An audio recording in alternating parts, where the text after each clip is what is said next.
어떤 초등학교 아이가 집에서 굉장히 큰 실수를 저질렀어요. 그래서 아빠가 엄청나게 야단을 많이 쳤습니다. 눈물이 쏙 빠지도록 그렇게 혼을 냈습니다. 아이가 너무 힘들고 아빠가 내가 이게 잘못했지만 그래도 너무 막 나를 혼내니까 정말 원망도 생기고 불평도 생기고 온 집안이 막 초상집 분위기도 나고 그리고 굉장히 썰렁한 상황이 되었습니다. 저녁이 되었어요. 식탁 자리에 모두가 다 가족이 앉았습니다. 아빠가 자기도 생각해보니까 그래도 좀 너무 아이를 혼을 많이 낸 것 같아요. 쑥스럽기도 하고 미안하기도 하고. 그래서 아이한테 야, 네가 잘못했으니까 기도는 네가 해라. 이러면 아이가 그래도 좀 풀어질 줄 알았어요. 아이가 눈을 감습니다. 그리고는 아주 그냥 입이 이만큼 나와가지고 하나님 앞에 기도를 해요. 하나님 감사합니다. 하나님 원수의 목전에서 상을 베풀어 주시니 감사합니다. 여러분, 이 아이의 기도를 우리가 가만히 보면은 우스갯소리였지만 이 아이의 마음속에 있는 생각, 감정, 아버지를 향한 원망, 이게 다 나오는 겁니다. 우리가요, 이 아이뿐만이 아니고 저도 그렇고 여러분들도 그렇고 우리가 하나님 앞에 드리는 기도를 보면요, 그 안에 우리가 담겨 있습니다. 내가 누구냐? 내가 어떤 마음을 가지고 있고 내가 지금 어떠한 삶의 주안점을 가지고 있고 내가 포커스 맞추고 있는 것이 무엇이고 내가 지금 우선순위를 두고 있는 문제가 무엇이냐, 이 부분들이 우리의 기도 안에 고스란히 담겨 있습니다. 별 관심 없는 거예요. 별 관심 없는 주제는 여러분 우리가 기도할 때 굳이 기도를 하지 않습니다. 정말 우리가 기도 자체도 힘든데 그런 기도를 할 때에는 우리는 정말 중요한 거, 내가 지금 직면하고 있는 아주 이 부분을 하나님께서 알아주시면 좋겠다, 도와주시면 좋겠다, 이러한 중요한 부분들, 내게 있어서 정말 이 부분을 해결해야 하는 그러한 문제들을 우리는 기도의 제목으로 내어놓습니다. 그래서 기도를 보면요, 그 사람을 알 수가 있습니다. 그 사람은 어떤 사람인가? 그 사람은 누구인가? 그 사람의 인생의 주제는 무엇인가를 우리가 알 수가 있습니다. 존 스토트 목사님께서 이런 말을 했어요. 들어보세요. 어떤 이가 주로 염려하고 열망하는 것이 무엇인지 알고 싶은가? 그렇다면 그가 어떤 기도를 하고 또 얼마나 열심히 기도하는지를 보면 된다. 그렇죠, 여러분? 정확한 말입니다. 어떤 분은요, 온통 기도의 주제가 돈 문제예요. 이 돈 문제, 경제적인 문제. 이 사람은요, 지금 막 그 돈을 너무 잘 벌던지 아니면은 지금 경제적으로 너무 어려워가지고 너무 힘들어요. 그래서 하나님 앞에 그 주제를 가지고 기도하든지 간에 어쨌든 그 돈 문제가 내 기도의 주를 이루고 있다. 이 사람은 지금 삶의 주안점, 포커스하고 있는 그 부분이 바로 경제적인 부분, 돈의 부분입니다. 사업이 그 기도의 아주 큰 덩어리를 차지하고 있는 분들이 있습니다. 이 사람은 사업이에요. 그 인생의 지금 가장 프라이어리티가. 그래서 그 사업을 통해서 내가 인생 한번 뻗어나가고 이런 거겠죠. 자녀, 부모들은 자녀죠. 큰 몫이. 그 부모들의 우선순위가 자녀에게 있는 것을 알 수 있습니다. 결혼을 앞두고 있는 사람들은 대부분의 기도의 제목이 결혼 관련일 것입니다. 또는 내가 지금 어려운 문제를 경험하고 있고 굉장히 힘든 그러한 인생의 시절을 지나가고 있다. 나를 막 짓누르고 있는 그러한 삶의 고난이 있다. 그 사람의 기도의 주 내용은 고난과 문제와 나를 누르고 있는 어려움을 그는 기도하고 있을 것입니다. 여러분, 잠깐 여러분에게 한번 적용해보면 어떨까요? 여러분은 지금 주로 기도하는 내용이 어떤 내용을 다루고 있습니까? 여러분의 기도를 보면 과연 나는 어떤 사람으로 하나님 앞에서 이렇게 드러나게 될 것인가? 가장 내 기도를 많이 포션을 차지하고 있는 부분은 과연 무엇인가? 그걸 가만히 여러분이 생각을 해보면요, 나는 이런 사람이구나. 어쩌면 내가 생각하는 나보다도 내가 하나님 앞에 드리는 기도가 나를 더 잘 보여줄 수도 있다는 사실입니다. 자, 그런 점에서 사도 바울, 우리가 지금 에베소서의 기록자인 사도 바울을 보잖아요. 그의 기도를 보면 사도 바울은요, 온통 그의 마음과 그의 영혼과 그의 모든 초점이 교회를 향하고 있는 것을 우리는 발견할 수가 있습니다. 교회예요. 꽉 차 있습니다. 그의 기도가 그걸 우리에게 보여줘요. 일단 사도 바울의 기도의 태도를 보면요, 굉장히 남다릅니다. 한번 보세요. 14절에서 15절 말씀을 우리 같이 한번 읽어보도록 하겠습니다. 시작. 이러므로 내가 하늘과 땅에 있는 각 족속에게 이름을 주신 아버지 앞에 무릎을 꿇고 비노니. 아멘. 원래 유대인들은요, 이렇게 일어나 가지고 기도를 했습니다. 좀 더 이렇게 영성이 있는 사람들은 손도 이렇게 들고 기도를 했다 그래요. 그래서 예수님께서도 비유를 드실 때 바리새인은 서가지고 거만한 모습으로 기도를 했고, 그 옆에서 세리는 부들부들 떨면서 나는 죄인입니다 라고 기도를 했다라고 그렇게 말씀을 하고 계시지 않습니까? 스탠다드, 이것이 서서 기도하는 거였어요. 그러나 지금 바울은 무릎을 꿇고 기도한다는 겁니다. 무슨 의미입니까? 너무나 애절하고 간절하게 하나님 앞에 간절하게 기도하는 그러한 그의 마음이라는 것입니다. 1998년 프랑스 월드컵 때입니다. 차범근 감독이 그 TV에 이렇게 자꾸 카메라에 비치는데 이 감독이 이렇게 앉아가지고 기도를 계속하고 있더라는 거예요. 기도를. 그 사람이 크리스찬이라는 것은 뭐 누구나 다 알지 않습니까? 그것도 아주 신실한 크리스찬이잖아요. 그러니까 차 감독이 막 그 국제적인 월드컵 경기에서 막 기도하고 있는 그 모습을 보면서 우리 국민 중에서도 뭐 예수 안 믿는 사람들이 태반이니까 비난이 많았다 그래요. 아니 왜 지금 국가대표 감독이 아니 왜 저렇게 특정 종교 행위를 하고 있느냐, 저건 잘못된 것이다, 옳지 않다라고 비난이 많이 쏟아져 났다는 거예요. 그런데 이 차범근 감독이 나중에 그 비난에 대해서 이렇게 대답을 했다라고 합니다. 절실하니까 기도한 겁니다. 여러분, 절실하면 그것이 기도에 나와요. 그리고 기도한다는 것, 무엇보다도 무릎을 꿇고 하나님 앞에 기도한다는 것은 간절한 마음입니다. 사도 바울이 그 간절한 모습으로 기도했다는 거예요. 바울도 이 에베소 교회를 놓고 기도할 때 그냥 몸이 건조하게 하나님 에베소 교회 좀 도와주시고 그냥 잘 지내게 해주세요, 이렇게 할 수 있었겠죠. 그러나 그렇게 안 하더라는 거예요. 무릎을 꿇고 간절하게 기도했다는 겁니다. 왜요? 에베소 지역이 굉장히 특징적인 지역이 아닙니까? 아르테미스 여신 그 상, 거대한 상과 그리고 신전이 어마어마하게 그 동네에 서 있었습니다. 그래서 누구든지 창문을 열고 밖을 보기만 하면 거대한 신전이 떡 버티고 있는, 그래서 그들의 마음은 늘 우상에게로 향할 수밖에 없었던 그러한 영적 분위기였습니다. 음란과 방탕이 그 도시를 완전히 휘감고 있었습니다. 이런 곳에서 에베소 사람들이 복음을 듣고 구원받아 교회를 이룬 거예요.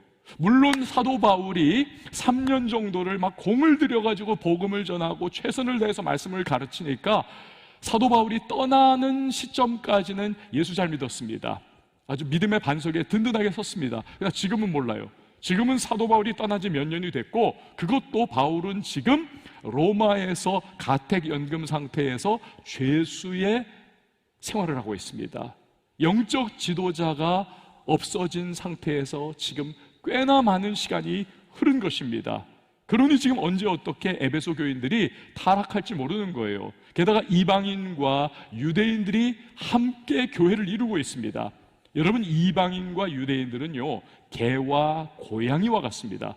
물과 기름과 같습니다. 섞이는 것이 사실은 거의 불가능한 존재들이에요. 그런데 하나가 되어서 교회를 이루고 있다. 불안해요. 조마조마합니다. 게다가 마귀는 이 교회를 깨기 위해 가지고 얼마나 거센 공격을 해오고 있었겠습니까? 그래서 로마 죄수 생활을 하면서도 바울은 간절한 마음으로 이 에베소 교회를 위하여 기도를 했던 거예요. 하나님, 에베소 교회를 살려주세요. 에베소 교회를 지켜 보호하여 주세요.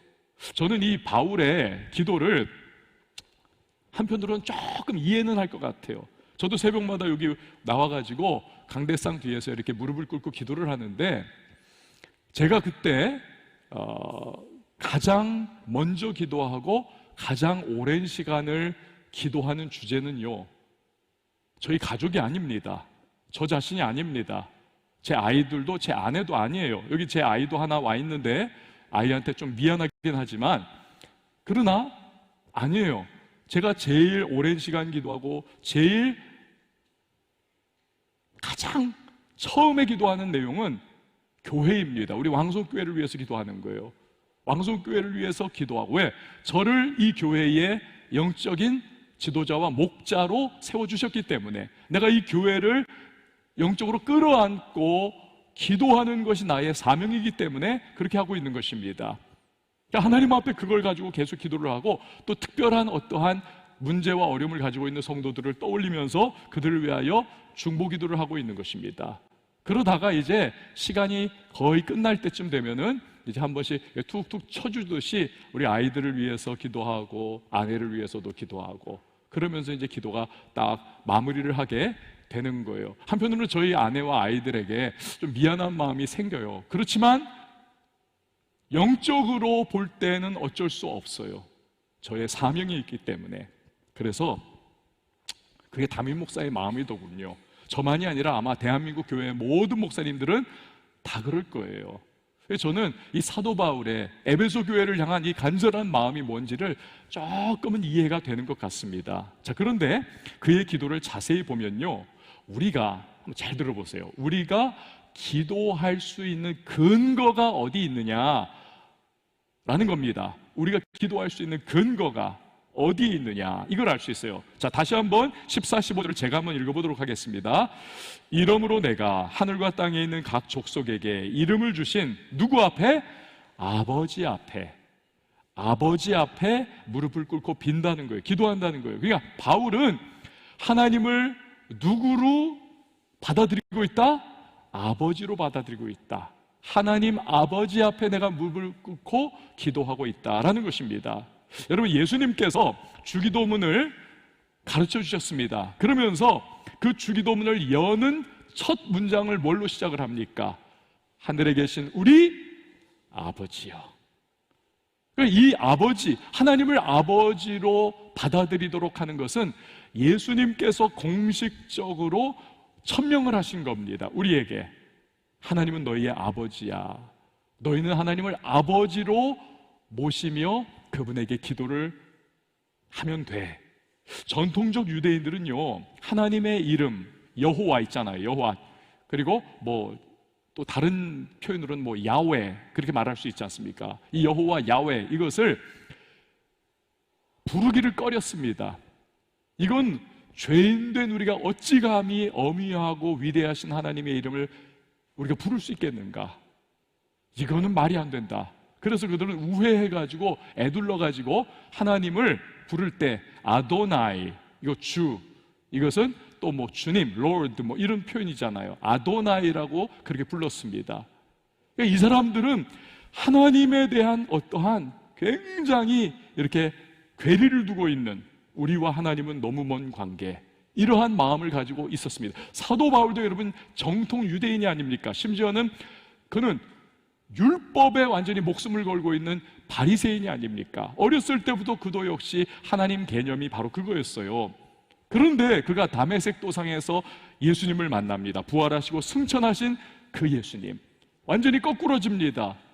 그의 패러다임 시프트가 일어나요.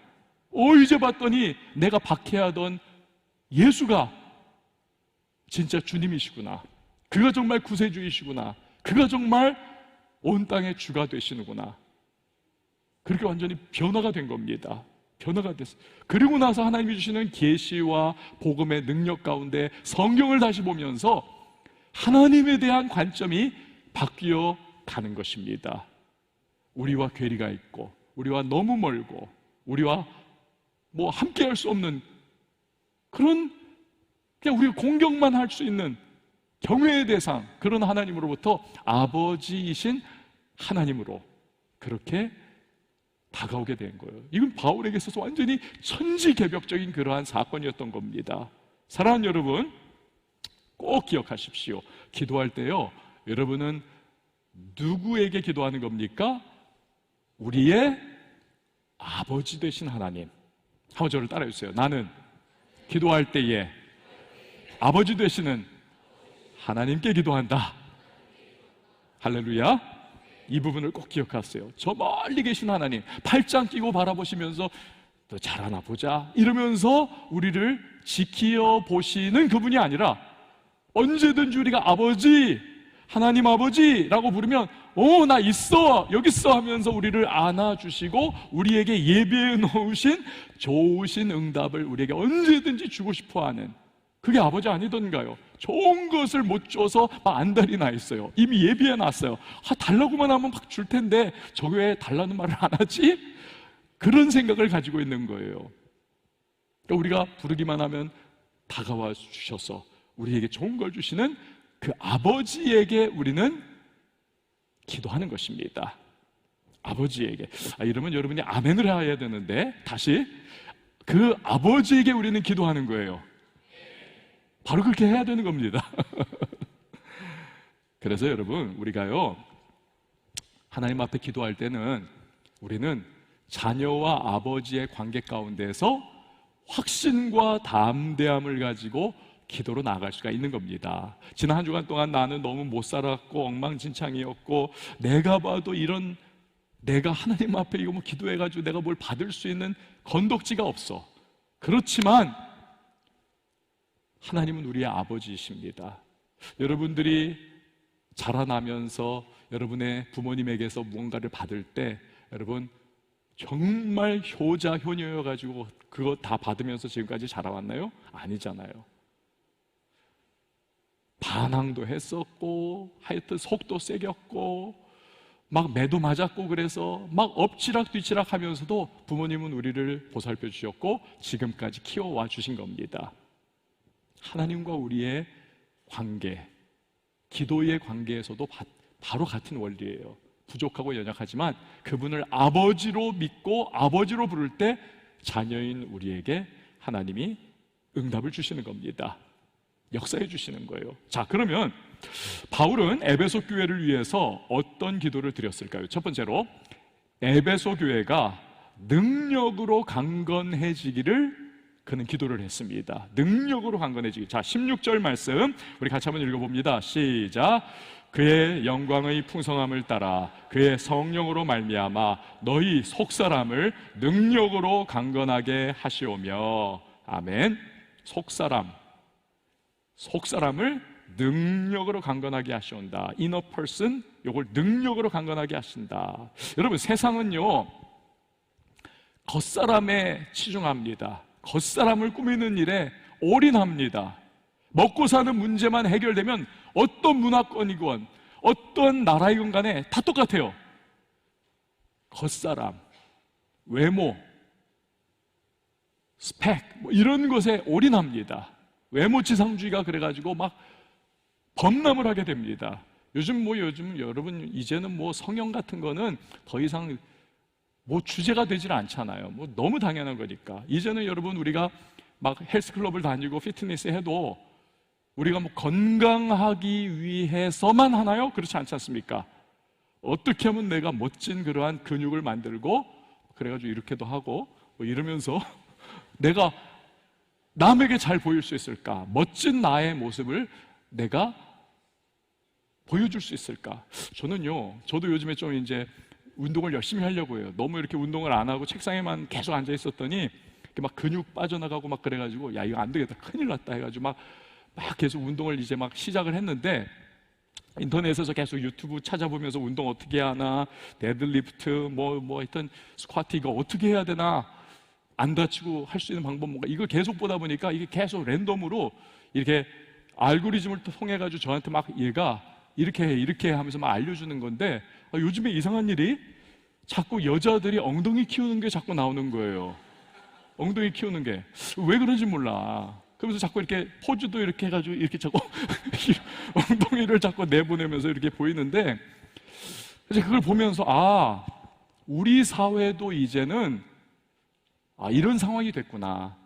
이제는 우리의 어떤 속사람보다는 이 겉사람의 그런 부분들이 이젠 뭐 거의 세기말적인 그러한 증상이 지금 이제 보여지는 거구나 라는 거예요. 물론 그렇게 자신을 가꾸고 멋지게 만드는 것이 한편으로는 존경스럽기도 해요.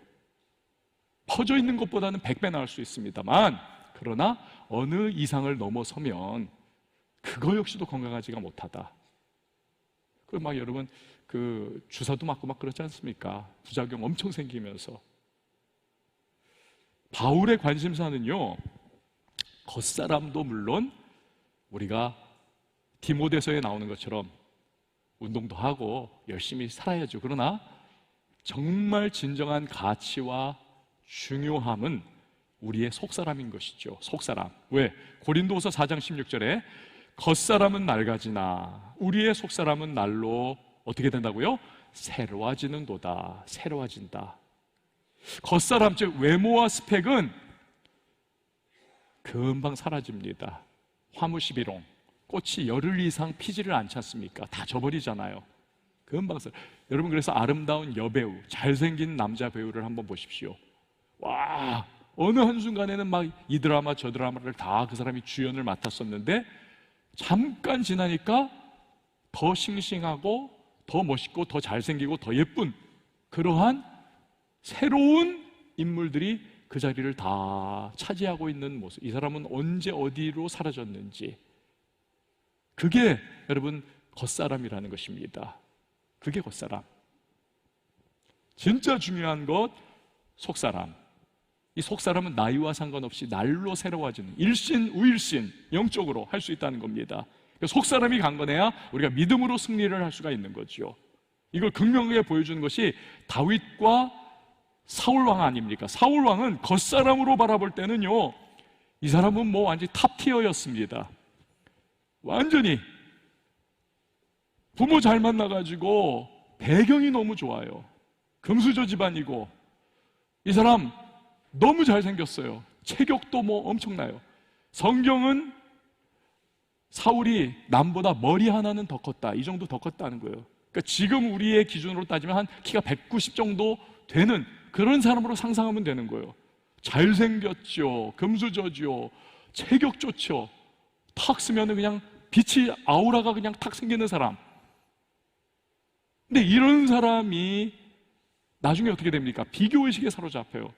비교의식에 사로잡히고 우울증에 걸리고 나중에는 귀신 들리고 종국에는 자살하지 않습니까? 비극적 인생으로 마무리를 짓습니다. 겉사람을 우리가 치중하면 결국 그렇게 되죠. 다윗은 어떻습니까? 다윗은 속사람이 강건한 사람이에요. 다윗은요, 여러분 스펙으로 보면 하위 1%입니다. 상위 1%가 아니라 하위 1%. 집안도 별 볼 일 없어요. 그 집안에서도 8번째 아들, 막내 아들, 아무도 생각 안 해주는 사람. 심지어 아버지, 어머니까지도 얘는 뭐 가능성 없는 아이야, 그냥 밖에 내 던져놨던 그러한 아이. 일하는 것도 3D 업종.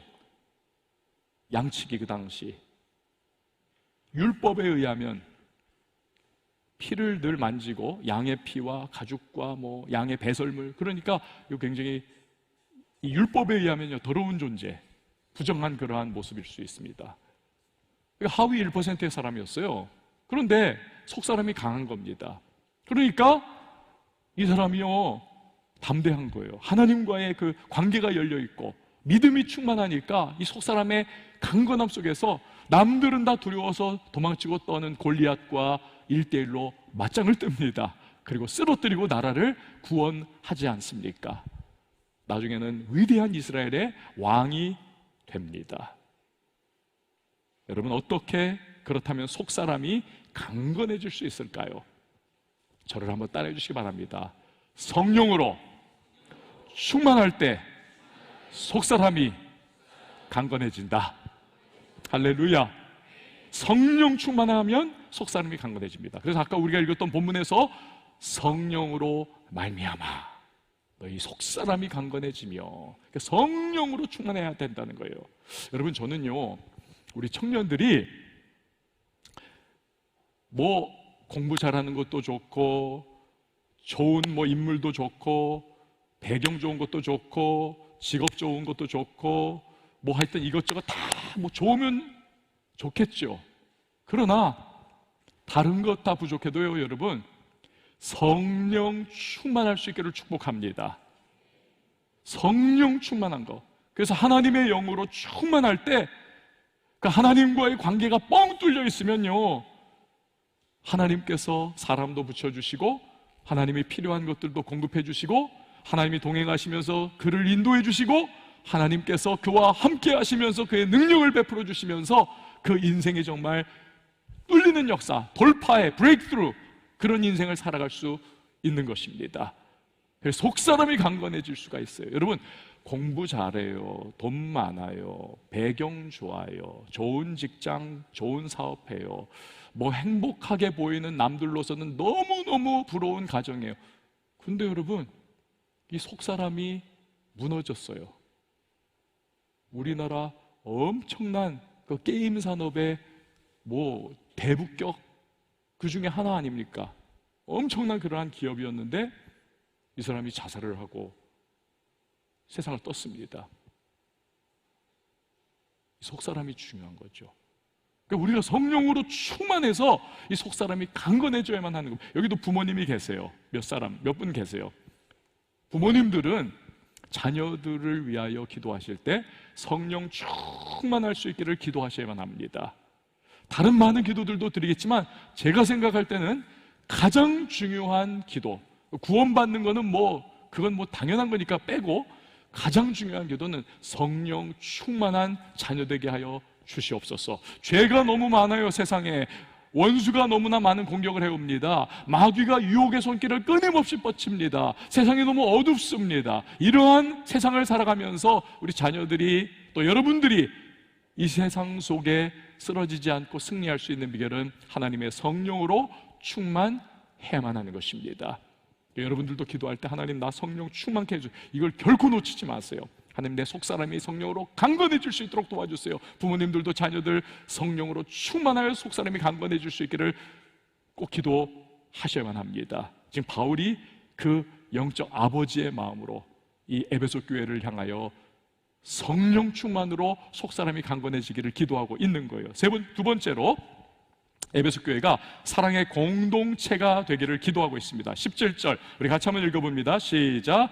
믿음으로 말미암아 그리스도께서 너희 마음에 계시게 하시옵고 너희가 사랑 가운데서 뿌리가 박히고 터가 굳어져서.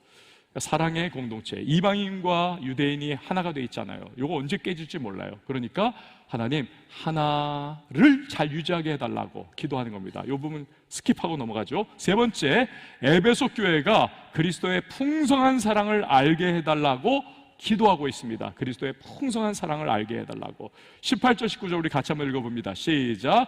능히 모든 성도와 함께 지식에 넘치는 그리스도의 사랑을 알고 그 너비와 길이와 높이와 깊이가 어떠함을 깨달아. 아멘. 그리스도의 사랑을 알게 해주십시오. 당나라, 그 중국의 당나라 때 측천무후 황제가 있습니다. 여러분, 측천무후는 중국의 유일한 여자 황제가 아닙니까? 측천무후. 그런데 이 측천무후가 굉장히 총애하고 신뢰했던 누사덕이라고 하는 신하가 있습니다. 누사덕.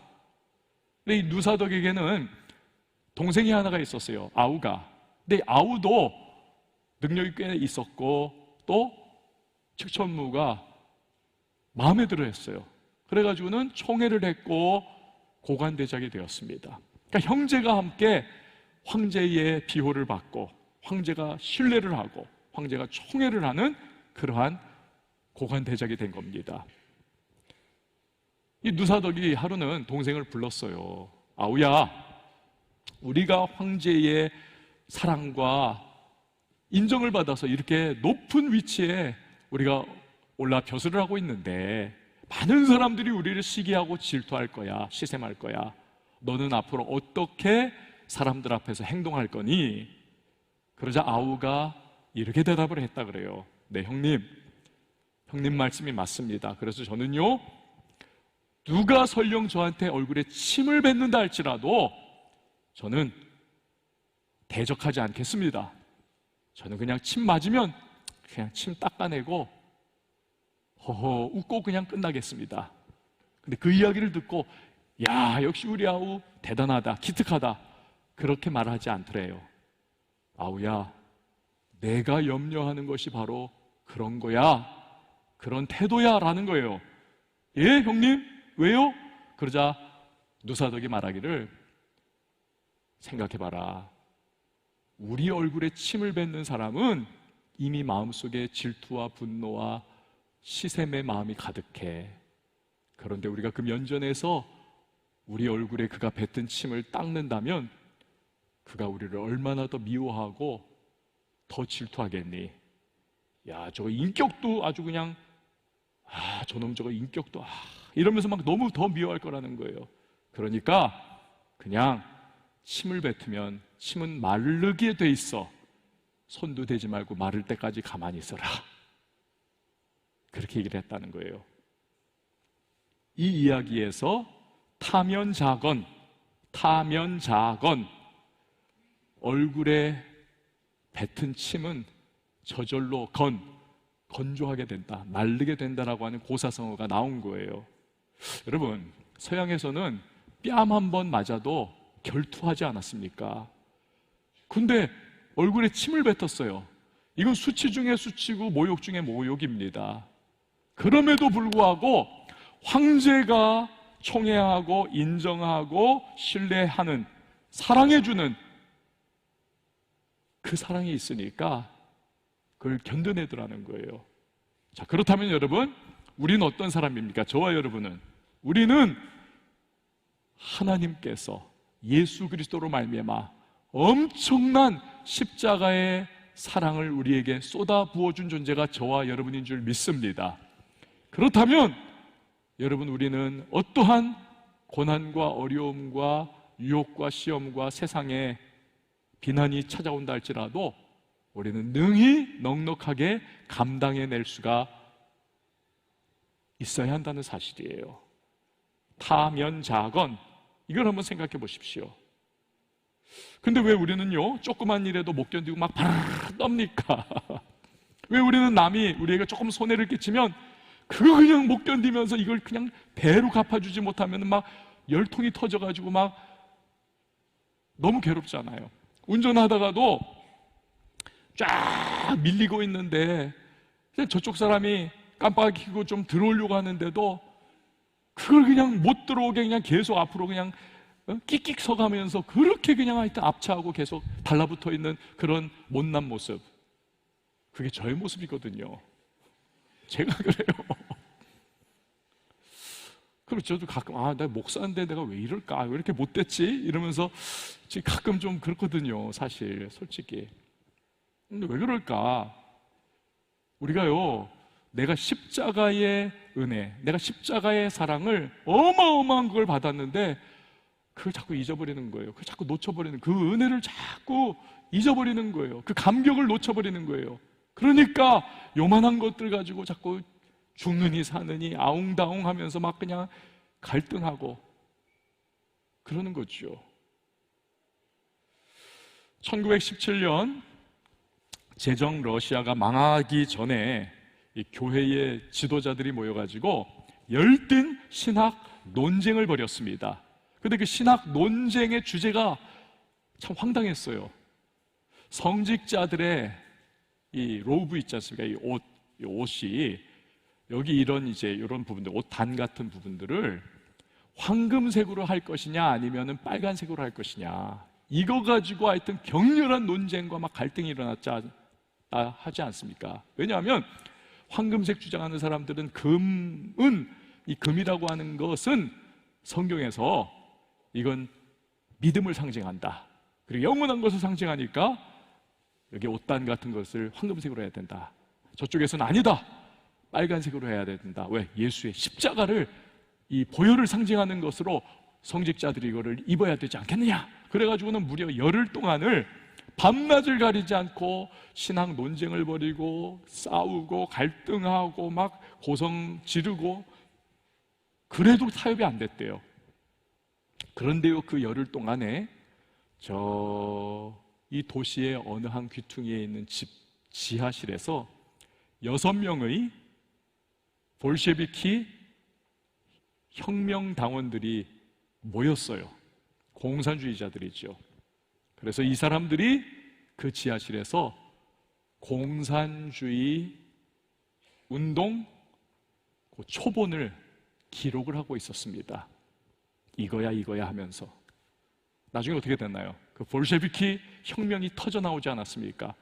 그래서 제정 러시아가 망하고, 짜르는 처형을 당하고, 교회는 다 불태워지거나 문을 닫게 되고, 교회 지도자들은 목배임을 당하고 유배를 가고, 다 끝나버리고 만 거예요.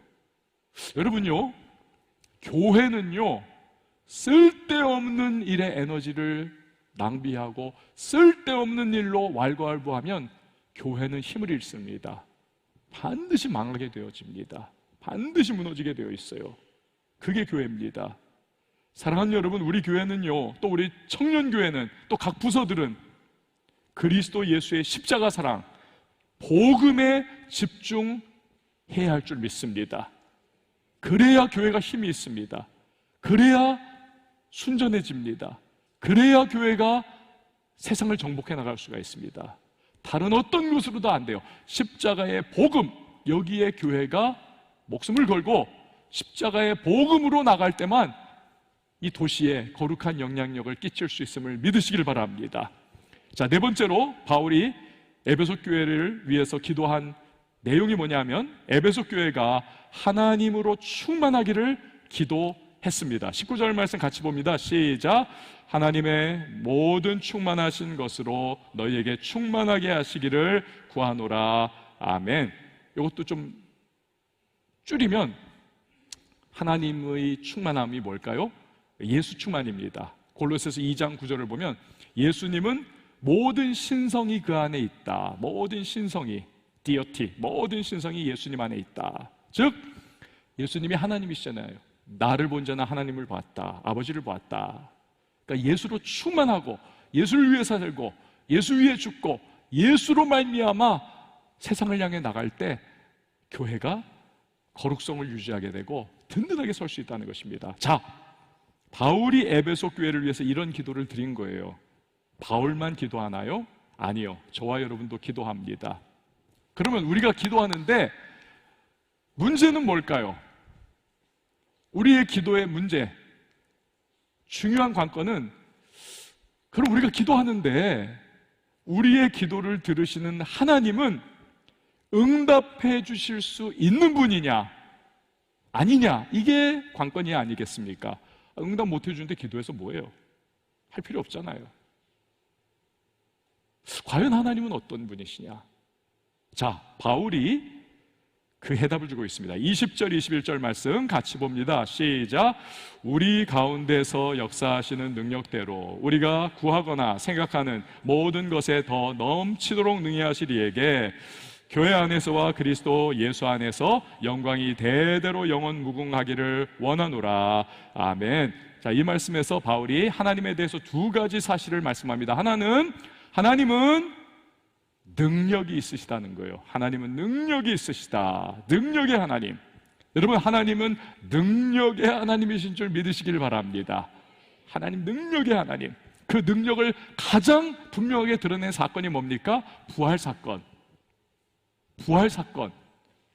이건 병 고치는 거, 귀신 쫓는 것과는 기적을 나타내는 이런 수준과는 클래스가 다른 거예요. 부활 사건. 인류 역사상 여러분, 죽음을 이긴 사람이 어디 있습니까? 물론 죽었다 살아난 사람도 있고 죽었다 살린 사람도 있어요. 그러나 그 사람 영원히 삽니까? 다시 죽었어요.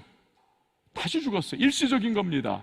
그러나 예수님 십자가에서 못 박혀 죽으셨을 때는 사흘 만에 하나님께서 다시 살리셨고, 예수님 다시 죽으셨나요? 아니, 예수님을 하늘로 승천하게 하셨고 하나님 우편에 앉히셨고 지금까지 영원 무궁토록 왕의 왕 주의 주로 통치하게 하셨습니다.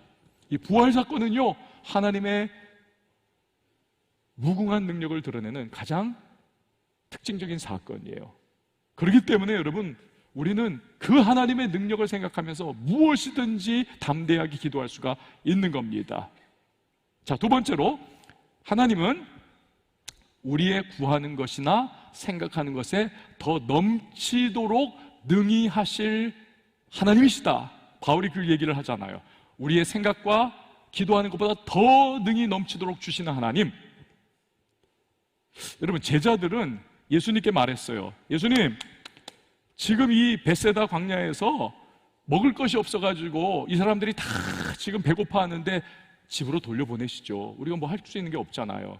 우린 돈도 없어요. 빵 사올 돈도 없고, 여기 지금 애가 가지고 온 물고기 2마리하고 보리떡 5개만 있는데, 이거는 예수님 혼자 드셔도 배고픈 거예요. 그러니 빨리 집으로 돌려보내서 밥 먹게 하고 다시 오게 하세요.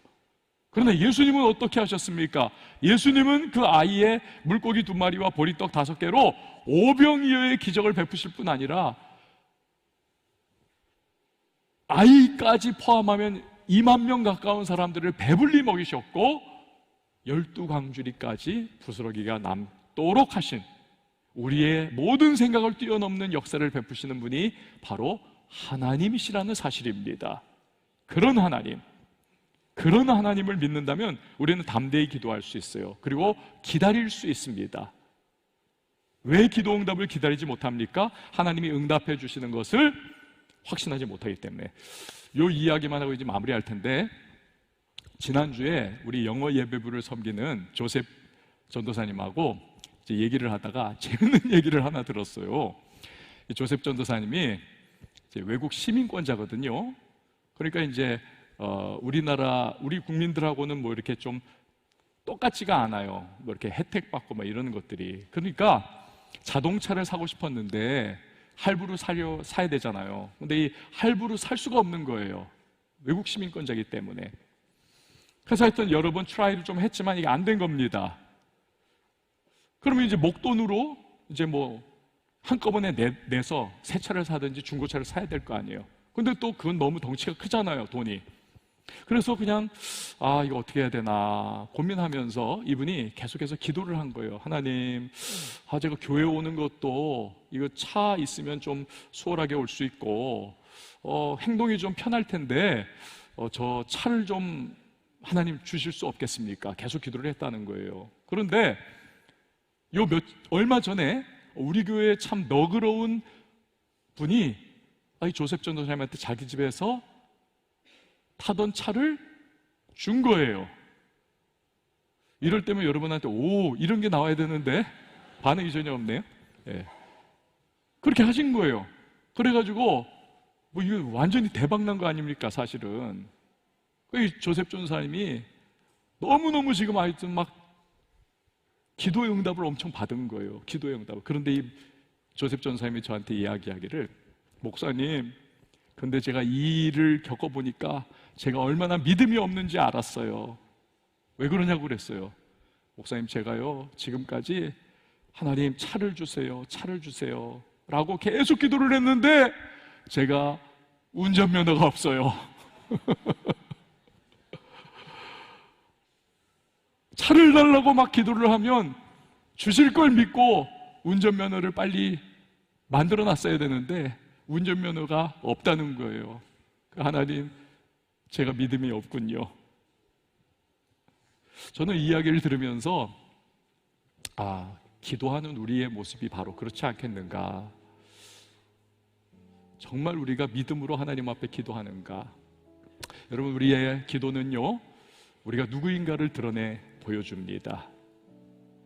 우리의 기도가 우리의 믿음을 드러내고 하나님을 향한 신뢰를 드러내고 또 교회를 향한 사랑을 드러내고 우리가 속사람이 강건해지는 그러한 소망이 우리 기도 안에 담겨 있기를 바랍니다. 여러분의 기도를 한번 생각해 보시고, 여러분 이제 가을에 이 늦은 계절로 점점 가고 있잖아요. 여러분의 기도의 생활을 다시 한번 추스려 보실 수 있는 그런 복된 우리 청년들이 다 되시기를 축복합니다. 자, 우리 다 같이 일어나서 함께 찬양하도록 하겠습니다. 하나님의 부르심에는 후회하심이 없습니다. 내가 이 자리에 선 것도 주의 부르심입니다. 하나님의 부르심엔 실수 없습니다.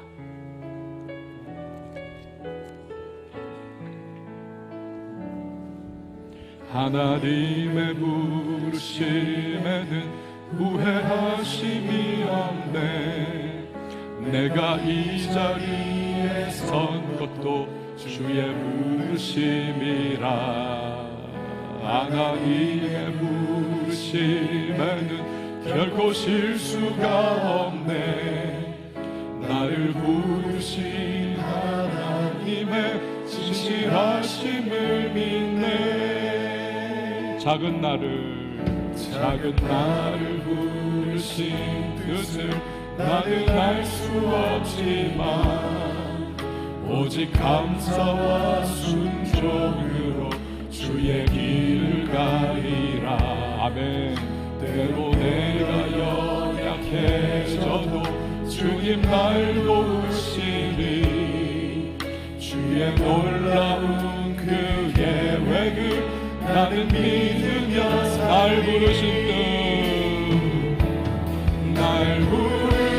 뜻 내 생각보다 크고 날 향한 계획 나의 지혜로 측량 못하나 가장 좋은 길로 가장 완전한 길로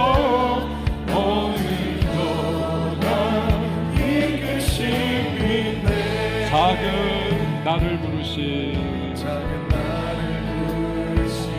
뜻을 나는 알 수 없지만 오직 감사와 순종으로 주의 길을 가리라. 때로 내가 연약해져도 주님 날 도우시니 주의 놀라운 나는 믿으며 살리. 아멘. 날 부르신 뜻 내 생각보다 크고 날 향한 계획 나의 지혜로 측량 못하나 가장 좋은 길로 가장 완전한 길로 우리 다시 한 번 더 찬양합니다. 날 부르신 뜻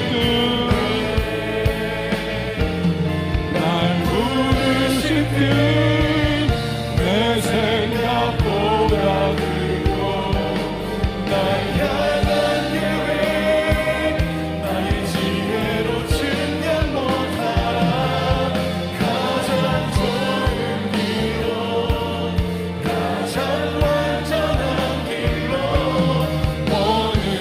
마지막으로 한 번 더 찬양하십시다. 날 부르신 뜻 날 부르신 뜻 내 생각보다 크고 날 향한 계획 나의 지혜로 측량 못하나 가장 좋은 길로 완전한 길로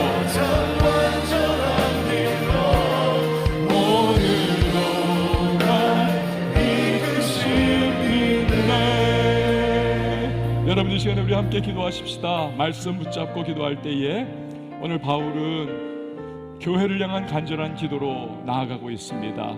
그 기도 안에는 바울의 바울됨이 들어있어요. 교회를 향한 뜨거운 마음, 하나님의 능력을 신뢰하는 믿음, 그 안에 다 담겨 있습니다. 주님, 나도 속사람이 강건케 되게 하시고 성령의 사람 되게 하시고 주여 하나님의 은혜로 충만하여서 인생길 나갈 때 하나님 기뻐하시는 믿음의 사람으로 전진할 수 있도록 또 교회를 향한 마음도 주님 내가 특심한 사람 됐으면 좋겠습니다. 주여 은혜를 베풀어 달라고 성령 충만케 해달라고 이 시간 우리 다 같이 주의 이름 한번 외치고 기도합니다.